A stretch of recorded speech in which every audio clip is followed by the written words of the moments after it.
Hey guys, my name is Matsumiyo, and welcome to episode of Monday Mailbox. This is a video series where you, the viewer, can submit your gaming-related questions, and then I'll give my humble opinion on them.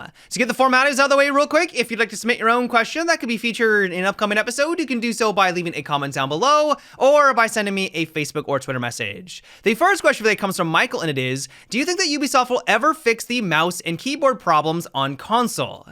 So, funnily enough, Ubisoft just talked about this in their recent update. They stated that they're going to be looking into how widespread these adapters are. These adapters are what allow players to use mouse and keyboard on those platforms, and if they can detect them in a reliable manner. The reason why this announcement caught me by surprise is that for literally years now, Ubisoft has been fairly quiet on this topic, and if they ever do bring it up, like a community manager or a dev, they basically say that it's out of their hands, that there's nothing that they can do further, and it's really on Microsoft and Sony to try to solve this issue on their separate platforms. And so the fact that they're talking about this now gives me a little bit of hope that they may be onto something and that they are going to be able to detect this in at least some capacity.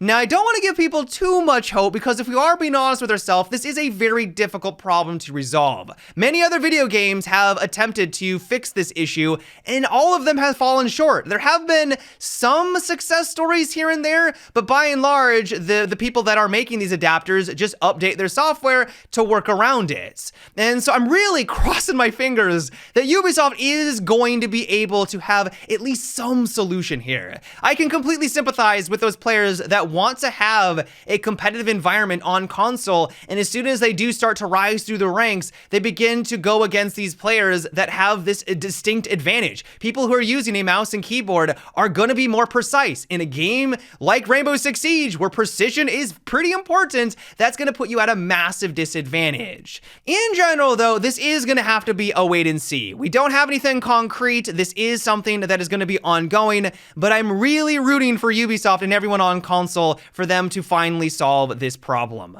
The next question comes from Jake, and it is, what do you think of Ubisoft adding in Aiden Pierce from Watch Dogs as an operator? His gadget could be something like causing a temporary blackouts. So I can completely understand why people like this idea. The fantasy of turning off the lights, sneaking in, and being able to get in a position that you normally wouldn't have been able to get into, or just simply using that dim light to be able to take someone out sounds awesome.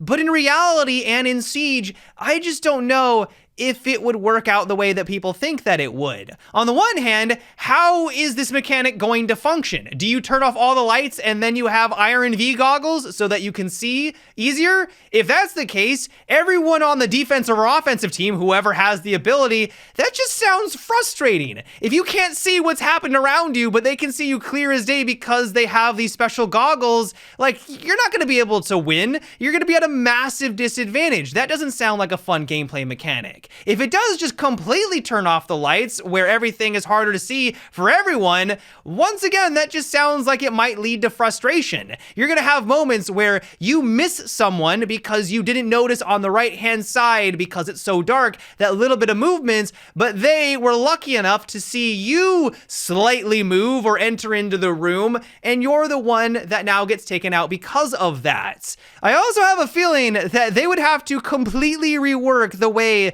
that the lighting works in Rainbow Six Siege and change every single one of the maps accordingly. The lighting is not dynamic in this game. It's all baked into the environment. You can't just flip a switch and have all the light go dimmer. That's just not the way that it works. And so this would require Ubisoft an extensive amount of time and effort to go on in and change the way that the light works in this game. Now, that might make it way more realistic, and maybe this is something that they could do on the next-gen consoles and things of that nature, but I don't really think that that's reasonable for a game that is this old at this point, or at least that's kind of what I'm assuming.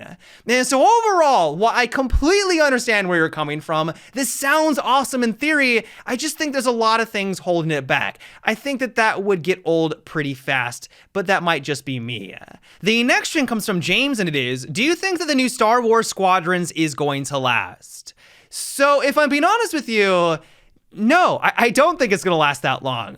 Now, that doesn't mean that I necessarily think it's a bad game. Actually, on the contrary, I think it's really enjoyable. I put about 10 hours into it, and there's a lot of depth. You have a wide variety of different vehicles to choose from. Within those, you have a ton of different customization options that allow you to tailor it to different playstyles and different strategies. There's a high skill ceiling that allows you to actually have different strategies amongst your teammates. There's teamwork. There's a lot to enjoy here. Now, you might be wondering, if all of those things are true, then why do you think it's not gonna last? Like, that sounds great.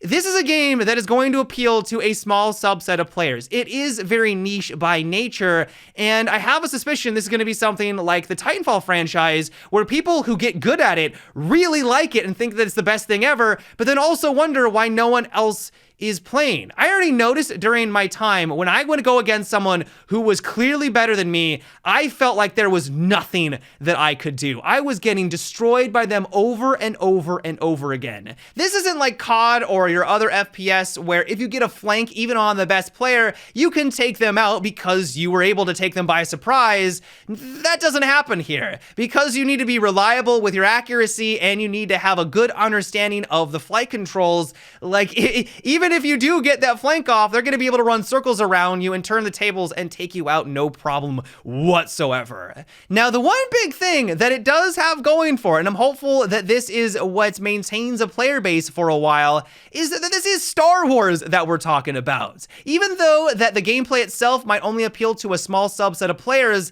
the fact that it is the Star Wars fantasy through and through is going to keep people coming back or at least trying it out for the very first time and hopefully getting them hooked on that gameplay loop. The first time I was able to successfully peel one of my friends in an X-Wing and I just see the TIE fighter slam into the side of a comet, like, it was incredibly cinematic. It was amazing. And so if people have those moments, that might be the thing that keeps them back. It's the Star Wars fantasy. People love this stuff, and that might be the thing that keeps this game alive. And so in general, it's difficult to say. On the one hand, it is quite niche. It is only going to appeal to some players, but on the other, it's Star Wars, and so I don't really know what the next couple of months are going to look like. If a lot of people are like you, who aren't going to play it because they need to have a game that lasts for years, then it might be a self-fulfilling prophecy. This happens over and over and over again, and I don't blame people for being reluctant. They want a game that is going to last. They want the most value when they pick it up, but at the same time, that might be the very thing that causes it to lose that player base. We are going to have to wait and see. The next question comes from Optimal, and it is, what do you think of Ubisoft adding a operator rotation so new players can test them out? They would change every week or so.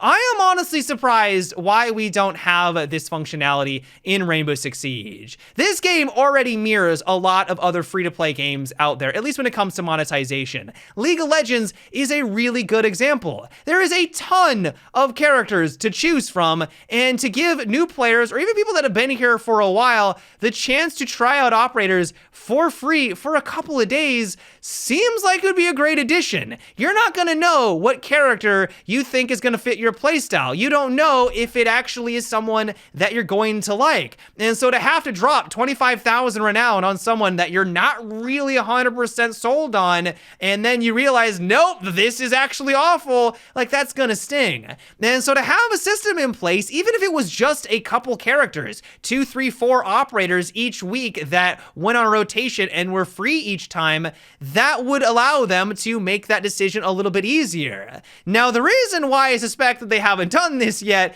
is that this is better for the players than it is for Ubisoft. If you try out an operator and you don't like them, then obviously you're not going to spend renown or pick them up when they're no longer in the rotation. This also means that for people who just want to play essentially free, they can just constantly play with those free operators every single week, and they don't really need to spend the investment to actually get a full roster underneath them.